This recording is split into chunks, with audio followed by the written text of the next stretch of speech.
அன்பர்களே, மக்களின் மனக்குரலாக நான்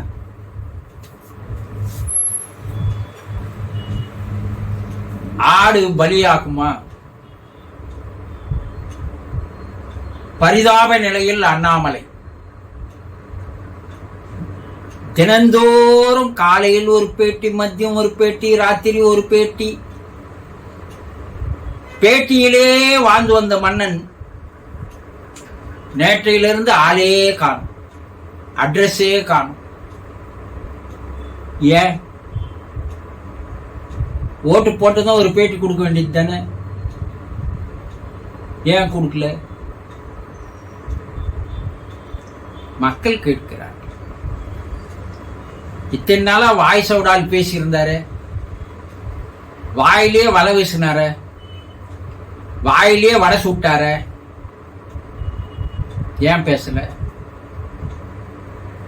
அவர் ஓட்டு போடும் போது அரவங்குறிச்சியில அவர் ஊர்ல போய் ஓட்டு போடும் போது அந்த மூஞ்சி பார்க்கும் போது எதையோ இழந்துட்ட மாதிரி இருக்குது. அப்பவே மக்களுக்கு பாதி விஷயம் தெரிஞ்சிடுச்சு, அது பலிதான். நான் தேர்தலில் நிற்க மாட்டேன், என் தேர்தலில் நிற்பதற்கு எனக்கு விருப்பம் இல்லை என்று முதல்லயே சொன்னார். பயம். நின்ன தமிழகத்து மக்கள் பொழந்துடுவாங்க, பலி போட்டுருவாங்க. ஆடாத ஆட்டம்லாம் ஆடினார, அதுக்கு ஒரு முடிவு கட்டிடுவாங்கன்னு தெரியும். அதனால நிக்க மாட்டேன்னு முதல்ல சொன்னார். மேலிடம் அவரை கட்டாயப்படுத்தி அவரை கோயம்புத்தூரில் இருக்க வைத்தார். ஏன் அவர் போய் கரூர்ல நிக்க வேண்டியது தானே? அங்க ஏற்கனவே பலி ஆகியாச்சு ஒரு முறை. அதனால பயந்துன்னு கோயம்புத்தூர் வந்தாச்சு. கோயம்புத்தூர்ல அவரை நிக்க வச்சதுல இருந்து எப்படின்னா இந்த தேர்தல இருந்து எஸ்கேப் ஆயிட முடியுமா? வேட்பு மனு கொடுக்கும் போது தப்பு தப்பா வேட்பு மனு எழுதி கொடுத்தார். ஜுடிஷியல் மனு, நான் ஜுடிஷியல் மனு தெரியாத அதுலயே அந்த பத்திரத்தில் எழுதி கொடுத்தார். வேணுமுன்னே தான், தெரியாதெல்லாம் இல்ல, தெரிஞ்சே தன்னை ரிஜெக்ட் பண்ணிடுவாங்கன்ற ஒரு ஆசை. ஆனா விதி விடுமா? தேர்தல் அதை ஏத்துக்கினாங்க. இப்ப நின்னாச்சு. நின்னத்துல இருந்து என்னன்னா வாய் சவுடால் தினந்தோறும் 4 பேட்டி 5 பேட்டி. நான் வெற்றி பெறுவது உறுதி என்னெல்லாம் பேசின்னு வந்தார் இல்லையா? இப்ப தேர்தல் முடிஞ்ச பிற்பாடு நேற்று ஒரு பேட்டி இன்னைக்கு பேப்பர்ல என்ன, 1 லட்சம் வாக்காளர்களை தேர்தல் கமிஷன் கோவை தொகுதியிலிருந்து எடுத்து விட்டது. மக்கள் என்ன சிரிக்கிறான், நல்ல காலண்டப்பா. திமுக தான் 1 லட்சம் வாக்காளர்ல நான் தோக்கடிக்கணும்னு சொல்லி எடுத்துக்குதுன்னு சொல்லாத மனுஷன் யோக்கியமா பேசுகிறாயா? இன்னைக்குதான் யோக்கியமா பேசுகிறான். என்ன தேர்தல் கமிஷன் எடுத்துட்டு தான் இவர் ஜெயிச்சிருவாருன்னு 1 லட்சம் வாக்காளர்களை கோவை தொகுதியிலிருந்து தேர்தல் கமிஷன் நீக்கி இருக்கிறது.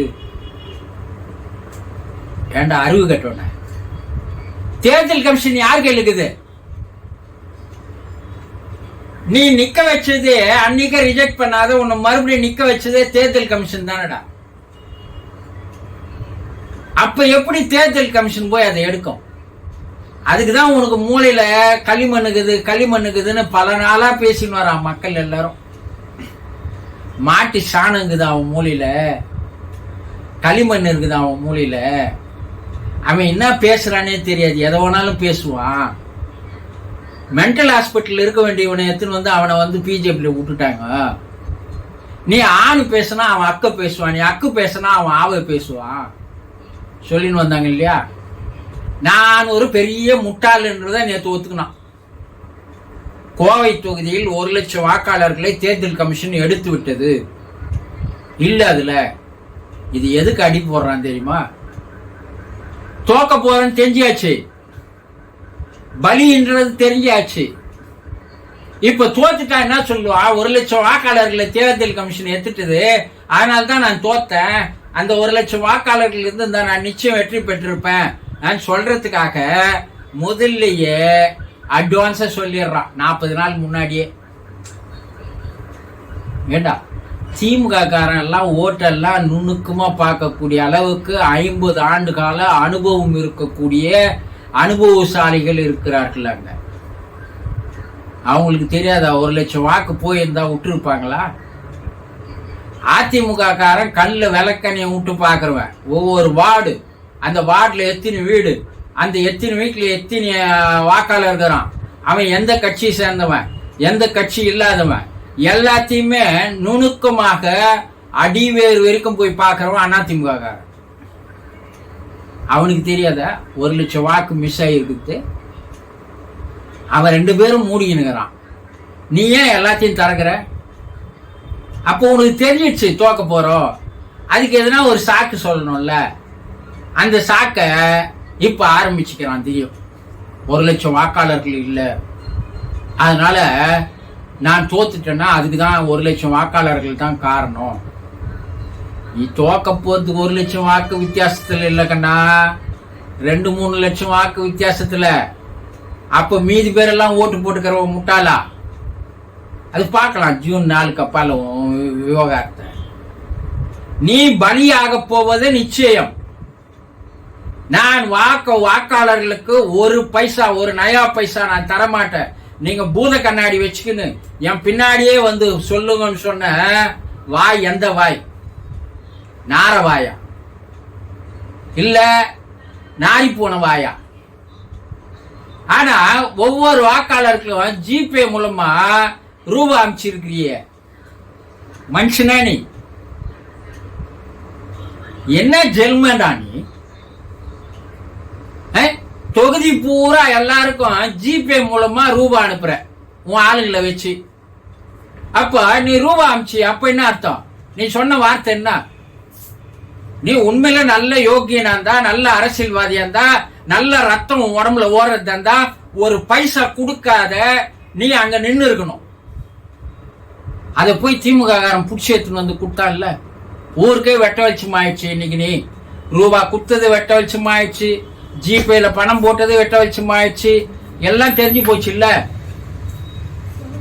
அப்போ பேசுற வார்த்தை ஒண்ணு, செய்யற செயல் ஒண்ணு. மனுஷனுக்கே தகுதி இல்லாதவன், மனுஷனே இல்லாதவன் நீ. எல்லா கட்சிக்காரன் காசு கொடுக்கறாங்க, நாங்க மட்டும் நான் விதிவிலக்கான்னு பேசி இருந்தேன்னா ரைட்டு. பல கோடி ரூபாய்கள் உனக்காக மேலிடத்திலிருந்து வந்தது. அப்படி வந்த ரூபாக்களை நீ தான் அதிகமா ஓட்டு வாங்கணும்னு நயினார் நாகேந்திரனை காட்டி கொடுத்த, தமிழிசைக்கு வீடியோ அமைச்சு கெடுத்த. அப்போ நீ பேசிய வார்த்தைகள் எல்லாம் பொய். நீ தோக்க போறது உண்மை, நீ பலியாக போவது உண்மை. தேர்தலுக்கு அப்பால் நாம் பார்க்கலாம். மக்கள் இதைதான் பேசுகிறார்கள். மக்களுடைய மனக்குரலாக நான்